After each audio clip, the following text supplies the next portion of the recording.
Hey YouTube, RicoKnows here. Going to talk to you guys about the 2024 NFL Draft.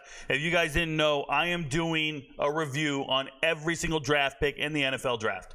I'm going alphabetical by city. So we're on the Los Angeles Chargers. I still call them the San Diego Chargers, but it's the LA Chargers. If you want to see every single team that I did before the Chargers, please go to the playlist here on YouTube. It'll be 2024 NFL Draft reviews and assessments. You can go back and see all the other teams, but we're going to talk about the Chargers. Without further ado, let's go. So the Chargers had 9 draft picks. This is Jim Harbaugh's first draft, and with their first draft, under Jim Harbaugh, I think they knocked it out the park. I think they did very well. Okay, first pick, 5th overall, you go and get Joe Alt. By all accounts, probably the second best player in the draft. Okay, the second best player, obviously behind Marvin Harrison Jr. You had 3 quarterbacks go off the board to start the draft. Those were all reaches. They were not the best players in the draft. They were just 3 quarterbacks, and teams needed quarterbacks, so they went and got them. But if we were talking about the best available player at any given time during the draft, all reaches to start the draft. Caleb Williams included. I'm letting you know that right now. So you had a bunch of reaches at the top. Teams got them because they needed them, fine. But it was reaches. And then you go and get the Cardinals, take Marvin Harrison Jr., and then Joe Alt comes off the board. This looks like a man that's going to start for the next 10 years. 6'9", 300-something pounds, nimble, athletic. And I'm going to tell you guys, offensive line, and when you review offensive linemen, it's never pretty. There's a bunch of rules about offensive linemen, a bunch of laws of the offensive line. If I look at an offensive tackle, what I look for in my assessment is, do they get off the ball deliberately? Like, do they get out of their stance with a purpose to move? Do they create space between them and the defender? Do they use their arms well? Do they punch? Do they do all the different techniques they need to create space with that defender? And then I look to their knee to hip ratio and where I want to see them with the defender. You kind of shade him and you put your knee in his crotch, essentially. Okay, and you make sure you don't get beat either way.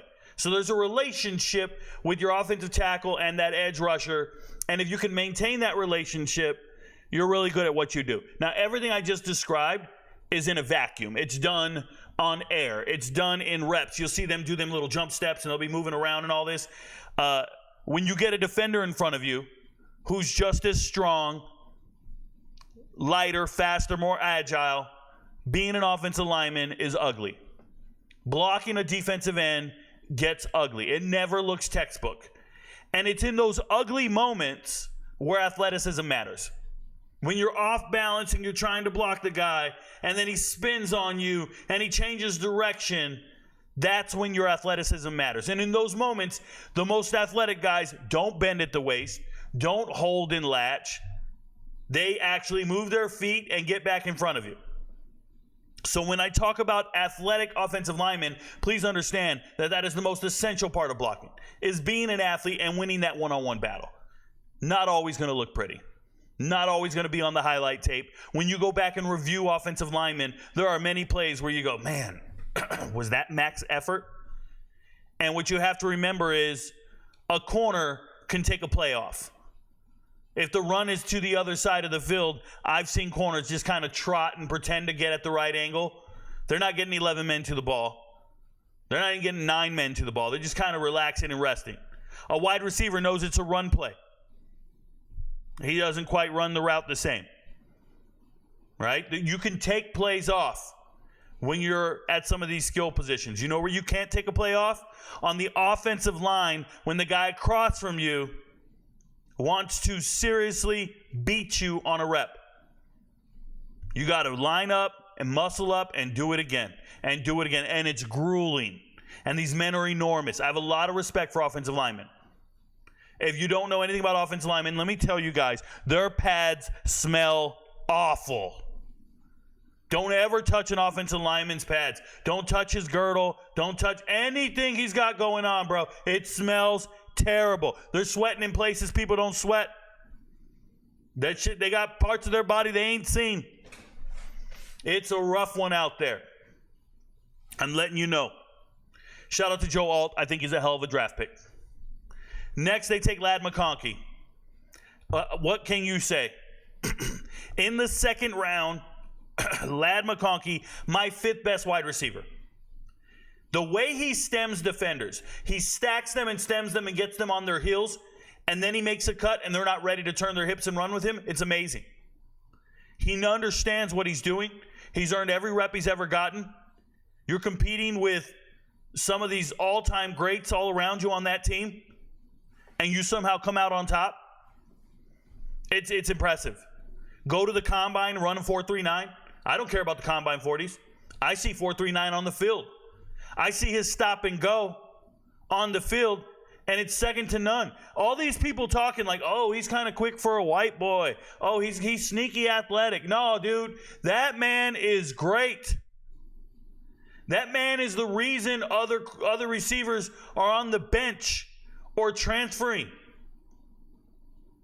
Those 4- and 5-star guys who showed up to Georgia and thought they could outplay Ladd McConkey showed up to practice and said, holy shit, that man is blowing me out. Full Diddy.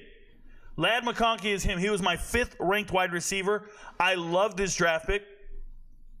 My only concern is, he's in the starting lineup now.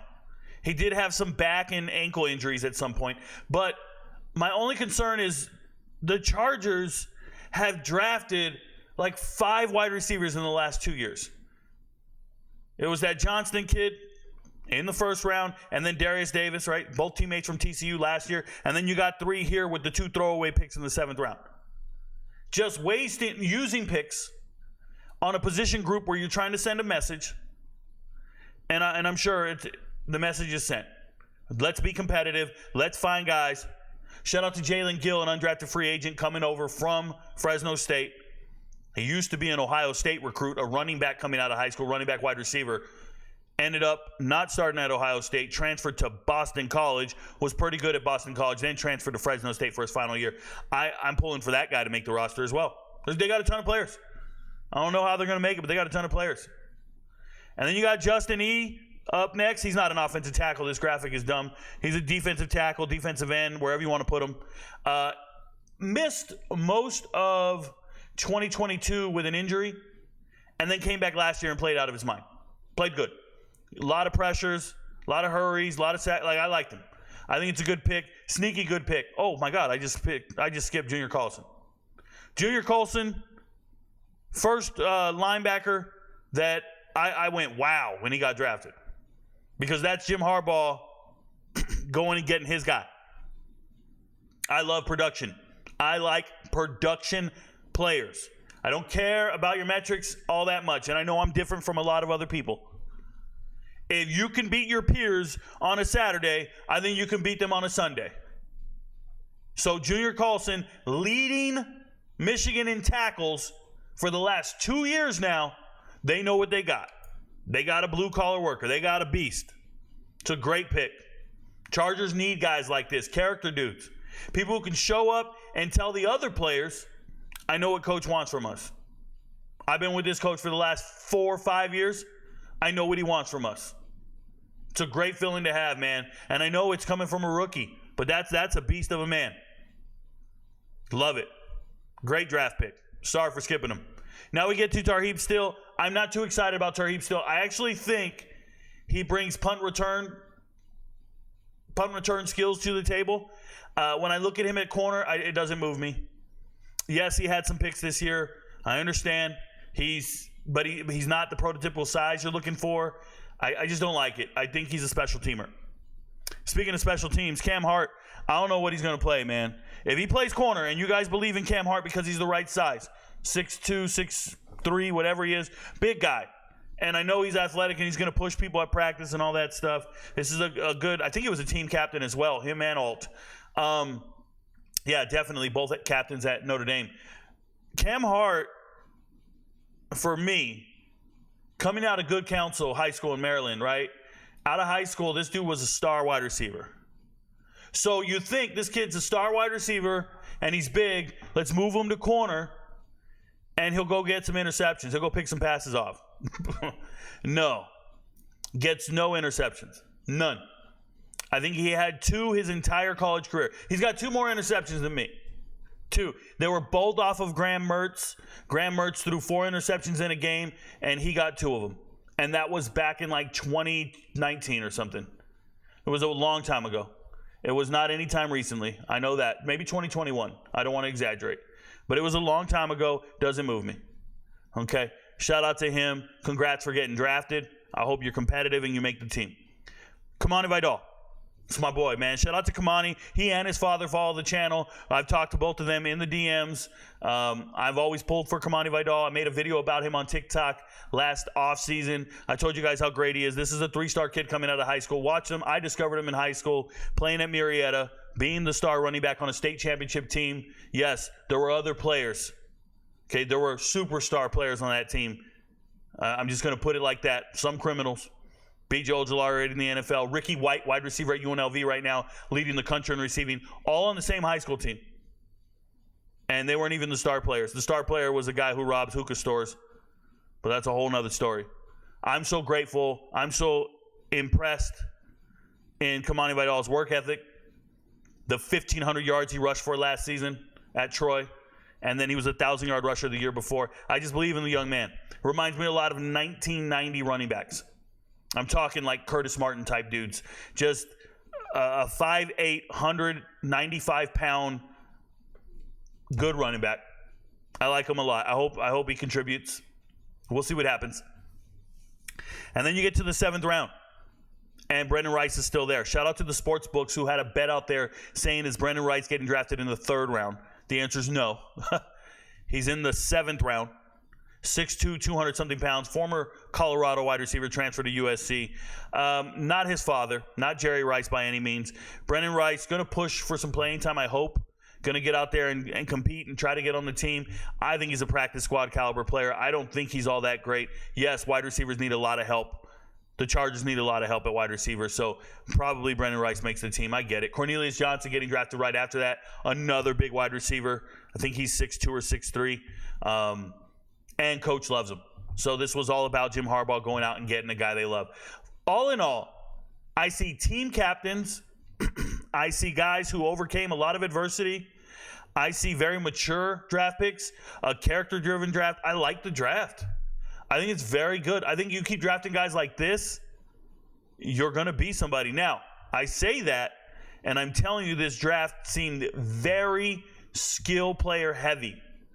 Corners, running backs, receivers make up most of the draft picks, right? You got one offensive lineman, one defensive lineman, and then the rest is a lot of skillful guys.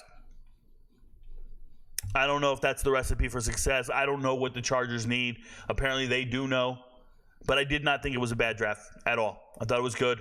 I like a lot of the players. The Tarheeb still kind of threw me off. Right, 3 picks later, taking Cam Hart. Those 2 in the 5th round kind of throw me. Those 2 felt like 7th round picks to me, to be honest. So I didn't like those picks. But they got good players, and especially those first 3, man. If you're getting second contract guys, you're in a good spot. I see that, and I look at this team right here, and there's sneaky 3 guys there that look like second contract guys. It's pretty good. Shout out to the Chargers, and I'll be covering a team a day, hopefully. I try, schedule permitting. Your friends don't know, but Rico knows.